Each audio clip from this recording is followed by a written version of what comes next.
Hi, thanks for joining me. Mindy Mandell here. So today I'm going to talk about the third hypothesis in Plato's Parmenides. In past videos over the past few weeks, I did videos on the first hypothesis and the second. Today we're going to go on to the third, though. So we saw in the first hypothesis that this is the one as completely transcendent over all the realms of reality. And not only is it transcendent, but it is the cause of those realms, and it is the cause of the order of the progression of those realms. We also saw that the second hypothesis gives us all of the various progressions. It starts from the one being, and it unfolds first all of the divine realms, and then the realm of soul, and then the mundane realms. So if we have all of the realms of reality and their first ultimate cause already covered in the first two hypotheses, then this begs the question of why do we need a third or a fourth or a fifth or any more after that? Well, one way to think about the third hypothesis is that it's focusing on the function of soul. Soul is a mediator between the divine and the mundane. Another way to think about the third hypothesis is that it's putting the second hypothesis in action, in the sense of that we're seeing how the different realms interact with one another. To see this, we're going to go into the actual text, and we'll find that the third hypothesis is really quite short, and so I'm going to give you almost all of Parmenides' text here, all of his dialogue. But we're going to see it's quite enigmatic, and we're going to need to take it a little bit slowly, looking at some diagrams and maybe try to make some sense of this. So let's see what we can do with it. So here's how it starts. Now it starts at 155e, and as I've done with other videos on the Parmenides, I'm using the translation of Thomas Taylor. And Parmenides starts it with this question. In the third place, let us consider, if the one subsists in the manner we have already asserted, is it not necessary, since it is both one and many, and again neither one nor many, and participating of time, that because it is one, it should participate of essence, but that because it is not, it should not at any time participate of essence? Okay, now those of you who have seen any of my past videos on metaphysics have probably heard me talking about the word essence. In this English word essence is the Greek word ousia, and what it's referring to here is ultimate reality or real being. And so when he's talking about participating of essence, he's talking about real being. Our physical realm in time and space, where things are going into and out of existence, we call becoming. We often see words like becoming or generation to refer to these realms.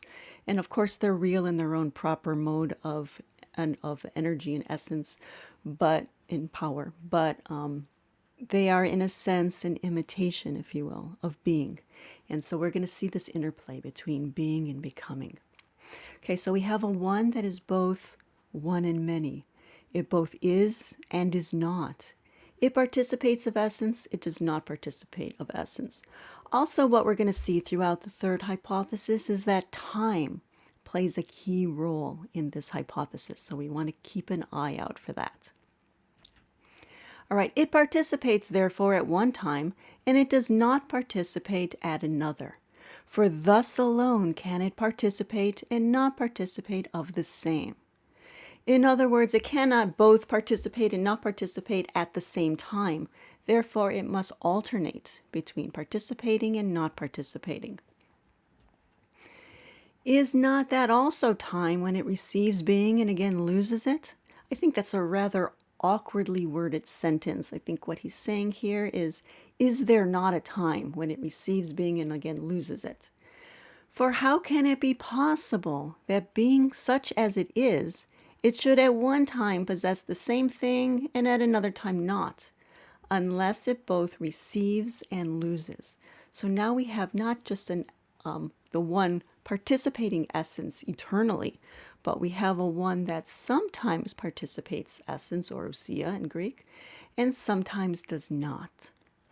So then he asks, do you not denominate the receiving of essence to become? And is not to lose essence the same as to perish? So now here's where he's bringing in the realms of becoming or generation. So again, we're going to see that interplay between being and becoming. The one, therefore, as it seems, by receiving and losing essence, is generated, and it perishes.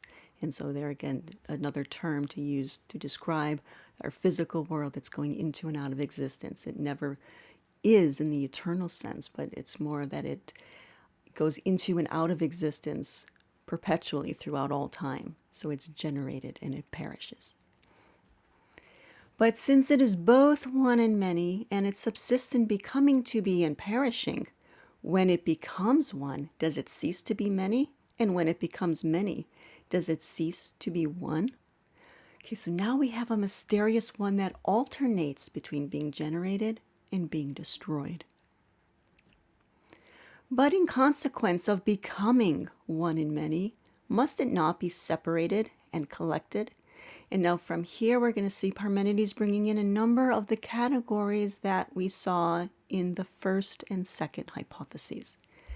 When it becomes dissimilar and similar, must it not be assimilated and disassimilated? And so that's one set of terms that we saw before. Now again, in some translations, instead of similar and dissimilar, you may see like and unlike. And here's some more terms from past hypotheses. When it becomes greater, lesser, and equal, must it not be increased, corrupted, and equalized? So again, greater, lesser, and equal we saw before. Also notice that it becomes greater, it becomes lesser, it becomes equal. What Parmenides is describing throughout the third hypothesis are processes. This will become significant as we go on. But when from being moved it stands still, and when from standing still it is changed into being moved, it is requisite that it should not subsist in one time. So again, more of the categories that we've seen before. And there's another thing that is really being highlighted here, is that Parmenides is questioning our notions of how time moves and how time functions, I should say. Does it move linearly? We have the image of it moving linearly. At least seems to move in a straight line. But he is challenging that idea. But that which before stood still and is afterwards moved, and was before moved and afterwards stands still, it cannot suffer these affections without mutation. And so now Parmenides is bringing in the problem. When, therefore, will it be changed? For neither while it stands still, nor while it is moved, will it be changed, nor while it is in time. And this is perhaps the key quote from all of the third hypothesis. We all agree that change occurs. The question is, when does it occur? Something that is standing still can't move. Something that is moving can't stand still, not while it's standing. It can't move while it's standing still. So there has to be a transition of sorts. But when does that happen? How does it happen? Where does it happen? We can think of our physical world as analogous to old-style film. 24 frames per second when the film is running, when it's being run, it looks like there is action occurring. Yet, when we stop the movie and we look at the film, we realize we never see the motion. And what Plato is suggesting here is that something analogous to that is happening in our physical world. It seems like our bodies move, but our body, it is soul that moves the body. The body doesn't move itself. And so it only seems to be doing the motion. But the actual motion, since we don't see it in any of the frames, I mean, you can pick out one person and follow that person from frame to frame, and you'll see it looks like the person's walking down the street, but we don't actually see the motion. The motion must be taking place here between the frames. And even if you had a faster camera that could, instead of 24 frames per second, it was 24,000 or even 24 million, you're still never going to capture motion in any frame. And that's the big mystery. but we know that whatever it is that's happening in that mysterious gap between the frames, there must be a certain order to it. The next moment has to be the proper moment for that moment. You know that I cannot just suddenly change from a human being into, say, a stuffed toy. Or can I? No, of course not. And we know that it's not possible because there is a certain order to what happens from moment to moment. The next moment has to be proper for everything that's around us, for everything going on. And yet at the same time, there is this intelligibility from moment to moment that guides what is proper for the next moment. But we also have free will. We make choices. Even reading a dialogue like the Parmenides is a choice that we take on because we think it will better us. And there's a certain intelligibility in the cause and effect of our choices. If we make good choices, there's good effects. If we make choices that are not healthy for us, then we're going to suffer the consequences of that.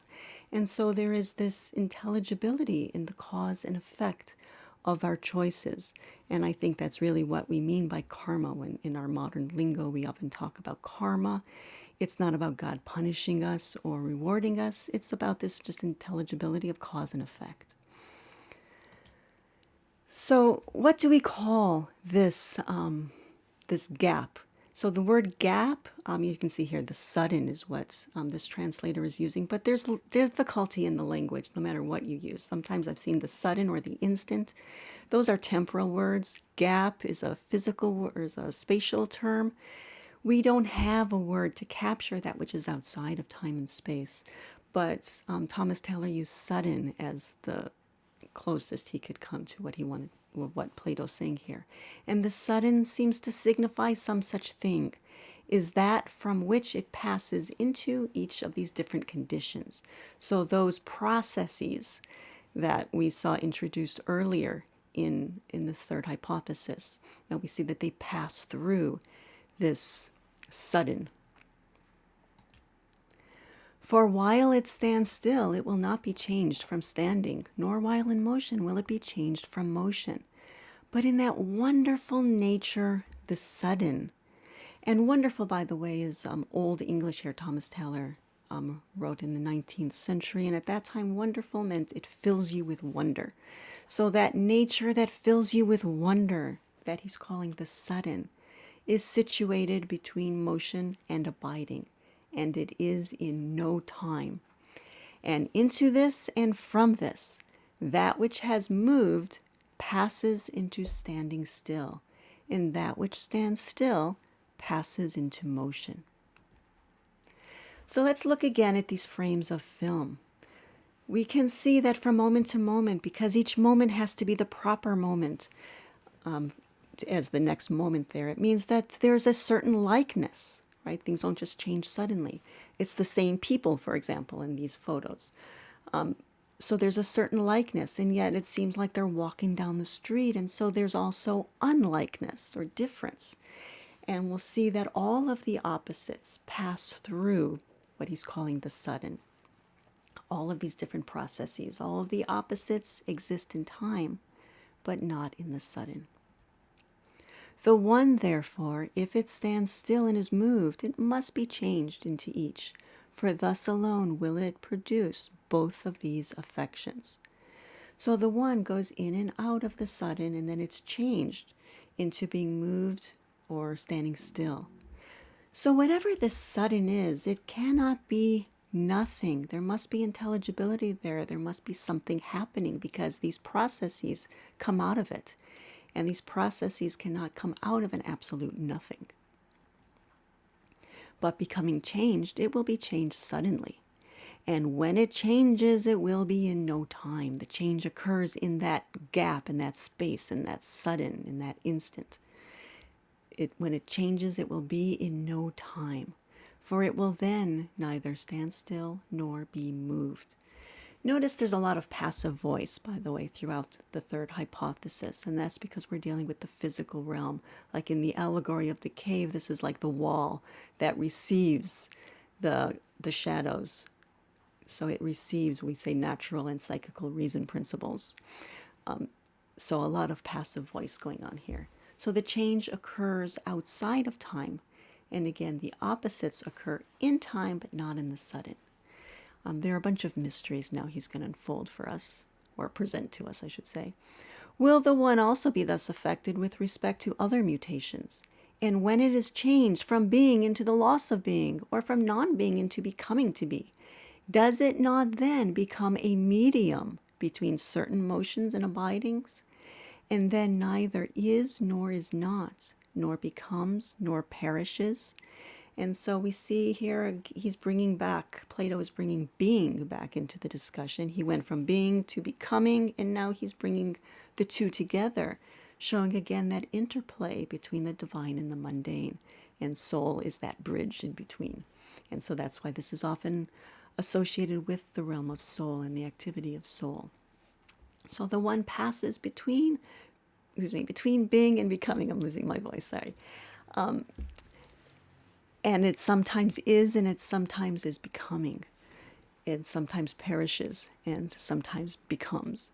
So you have to ask yourself, what is going on here?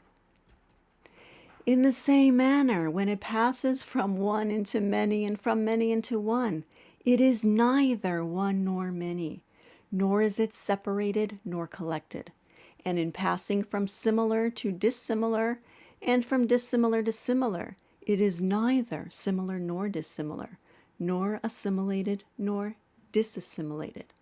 So when it's one, the many is destroyed. When it's many, the one is destroyed.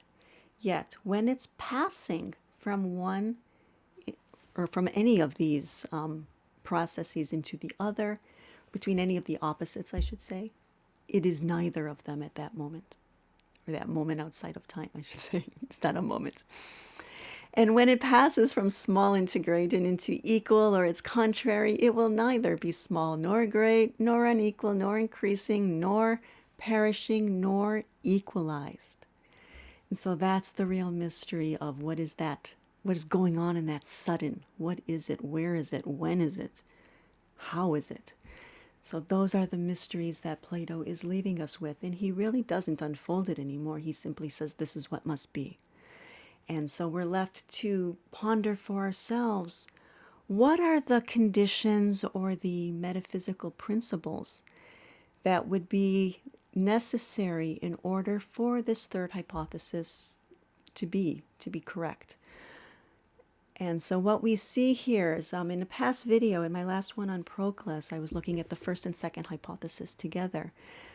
Proclus there made the case that the first hypothesis is the condition for the second. It is the first hypothesis one that not only is the cause of the procession, but also the order within the procession.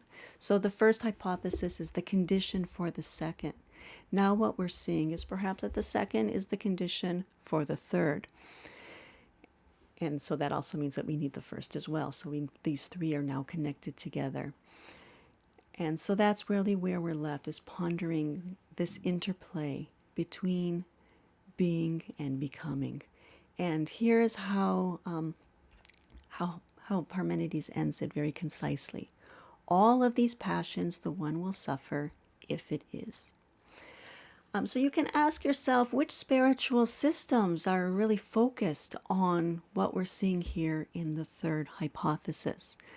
I've heard Kashmiri Shaivism mentioned as one such system, that it introduces the idea of these flashes of Buddha nature. Now, of course, that system rose up completely independently, as far as I know, of Platonism and Plato's works, and it rose up many centuries later. But that in itself just leads to some mind-boggling thoughts that when we go on to the fourth and the fifth hypothesis, we'll see that other spiritual systems relate to those two.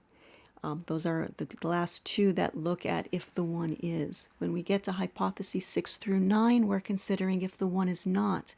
And we're going to see that there are certain agnostic and atheistic philosophical systems, certain secular philosophical systems that relate to those hypotheses. And so what that means is that the scope of this dialogue is mind-bogglingly wide. It covers so many different systems, and many of these systems didn't even spring up until long after this dialogue was written. Remember, it was written somewhere around 350, 400 BC, and yet it encompasses so many different schools of thought that it's just amazing the scope of this dialogue. And so we're going to see that as we go forward. There are many people watching this channel who come from many different backgrounds, so maybe some of you are familiar with other spiritual systems that are very similar to this third hypothesis here. And if you know of any, I would love to see that in the comments section. We can all learn from each other because we all have such different backgrounds, and so I'd love to see your comments. And if you have any other questions or comments, feel free to leave those below as well. So if you like the video, please hit the like button, and if you don't already subscribe, I encourage you to do so. I ask you to please do so. And my next video then will go on to the fourth hypothesis. So thank you very much.